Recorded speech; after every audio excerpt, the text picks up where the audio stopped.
हज कमेटी के इंतजामात बहुत बदतरीन हुए हैं।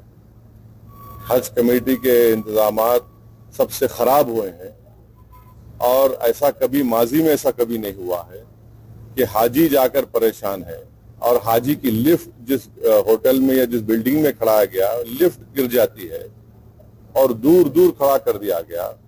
ये बात सबको मालूम कि जितने हाजी भारत से जाते हैं उसमें ज्यादा ज़ईफ बुजुर्ग लोग होते हैं, उनको अब दूर दूर खड़ा कर दिए।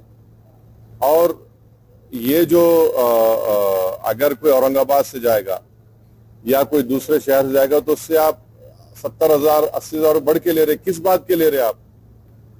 क्यों ले रहे आप तो बड़ा बड़ा बात करें कि वो हम पैसे कम, कहाँ पैसे कम कर दिया? आप तो ये तो पैसे इजाफा कर दिए उसमें। और जो प्राइवेट हज ऑपरेटर्स है उनको कोर्ट को जाना पड़ा, कोर्ट को जाकर जा रहे हैं वो लोग।